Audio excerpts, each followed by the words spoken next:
G'day, g'day, g'day. This is Charlie, and I'm coming to you today with your daily dose of business inspiration.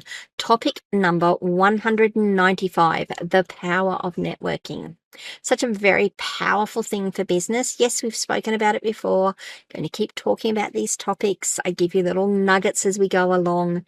But I do want to talk about networking and how it can help you, where you can find places to network, or not necessarily where you can find places to network, but the things to look for when you are networking. So let's have a look at what business or what the benefits of networking are. Sorry, I don't mean to stutter. It's been a long day. I will slow down a little. There we go. So business networking in general brings you opportunities. It opens doors to new opportunities, partnerships, and collaboration. Knowing who you know. There is a saying, isn't there? It's not what you know, it's who you know. Well, sometimes that's true. Sometimes it's not true, but sometimes it is true. Who you know can bring some massive opportunities your way. It allows for knowledge sharing. It facilitates the exchange of knowledge, insights, and best practices. And it also gives you a support system. That is such an important thing. It gives you mentors, it gives you peers, it gives you industry experts that you can go and talk to. Sure, they may cost you something, but at least you know who you can go and talk to. I do want to talk a little bit about some of the personal experiences I've had with networking and how it's benefited me. Starting way back when I was a youngster, I mean I was about 17, 18 when I started working in private enterprise. About 19 when I started working in private enterprise, and I started to create this network of people that I knew, just solely by the fact that I'd be out doing things, I'd be meeting people, we'd be exchanging business cards. It was the 90s. My goodness, such a long time ago. It was the 90s. It was just before the dot-com bubble bust thing that happened. I do remember that quite explicitly, actually. But we would, on every Friday, we would go down to the local watering hole, the pub, the club, whatever you want to call it. And because I was in the IT industry, it was actually a thing we would do. The IT professionals, or people in the IT industry, would go down to the local pub. The techs, the salespeople, even some of our admin people would come down, and we would sit down at the pub and have a couple of drinks and go and talk to different people and get to know different people. Or someone would bring their new salesperson in or their new tech in, and then introduce them around so that we all knew who each other were. It wasn't a large industry in Canberra. It was a largish industry, but it wasn't a large industry. Most of us, we knew a lot of the people, a lot of the players, but that was really good. And that was a form of networking, because there were times when you'd be sitting in a meeting with a client and they go, we really want to get this done and we don't know who to talk to. I do. Let me get onto them and see if they can get in touch with you, or, are you happy for me to pass your contact details on and get them to get in contact with you? And we could create this sort of cross sales thing where you were recommending or referring someone into an area saying, I don't know if they can help you, but let's find out if they can. That was one of the benefits of networking. And of course that played out the other way as well. Oh, well, Charlie might be able to help you. Let's see if she can give you a hand. So that's one of the benefits that we had through networking. If I fast forward to running this business that I'm running today, networking helps no end in terms of when I need to get something done. I can normally put out a call and say, hey, I need someone to give me a hand with this. Who's available? Who wants who wants some work? Who can do this for me? Who knows about this? I don't even know where to start on this. And normally I'll get someone come back and say, yeah, we know, we'll give you a hand. No problems. Now, yes, I pay for some of that. Sometimes it's given to me for free, but sometimes I pay for it, and vice versa. Someone will shout out, yep, here's an answer for you. Go and have a look over here, or I've written a blog post about that, or if give me a DM and I'll walk you through the steps for it. So that's where the networking really becomes powerful for you.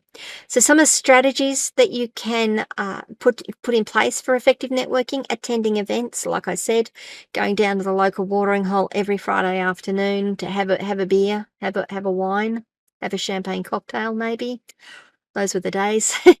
But it's not just those sorts of events. There's industry conferences, there's seminars, there's networking events, there's getaways, there's retreats. There are even online webinars and all those sorts of things that you can get involved with. Leveraging social media, using platforms like LinkedIn to connect with professionals and engage in industry discussions is a good one. Even Facebook is a good one. There are so many groups now have got groups. So many companies, businesses, um, conglomerations have got groups on Facebook that you can go and be a member, go and be part of. You can participate, you can see where people are at. You can just create this little sub community within the bigger community, and that allows for networking. So leveraging your social media is important, and follow up, maintaining relationships by following up with contacts regularly and offering value in return. I actually want to highlight that one, the offering value in return. I am going to point to Keeping It Real with Jack and Ral. That's a podcast. I listen to it on Spotify. I think they are also on YouTube. I'm not sure, but they've got podcast. Look it up, Keeping It Real with Jack and Ral. They were talking in one of their episodes about networking and about how you start to make these connections. And one of the things they said was, be interested, not interesting, or be more interested than interesting. And I had to stop and think about that one, because we're often told, you've got to be interesting. You've got to have something to talk about. You've got to have your elevator pitch. But if you're trying to make a connection with someone, the best thing you can do is show them how interested you are in them, that you care about what they're doing, and that what they're doing is of interest to you. So be interested. If someone's talking, ask questions about what they're doing. Ask them what they do, how they found it. Tell me more about that. How does that work for you? Ask those questions and be interested. And then once you've got that information, now if you're like me, I've got a brain like a sieve sometimes. Sometimes I've just got to write it down, and that's why I run a little database, a contact database, and write little notes down. But every now and again, I'll just reach out to someone and say, hey, how's it going? How's business? What's going on? Is it treating you well? You're still with that organization? And then, if they say something about, oh, I'm having a bit of trouble with this, oh, I found that the other day. I found this resource over here really useful. Maybe you'll find that useful too. So you're offering value in return. You're not trying to sell them anything. And I want to highlight that. Don't try to sell someone something. Try to make a relationship with them so that they feel like they're of value and they're interesting for themselves, and not for the fact that they might just bring you business. Building and nurturing professional relationships takes a bit of work. You need to be authentic. Funny how a lot of these things keep coming up, isn't it? You need to be authentic, be genuine, be authentic in your interactions, and build that trust and rapport. That's why that follow-up is really important. Offer help and support to your network. Foster mutually beneficial relationships. That comes back to, I can't help you, but maybe so-and-so can. May I pass your contact details on to them and get them in touch with you? Or look, here's their contact details. If you think they might be able to help you, give them a call. Let them know Charly sent you. Let them know that we were talking and that I mentioned them to you. It's that two-way street, and it's not all about selling. It's about developing relationships.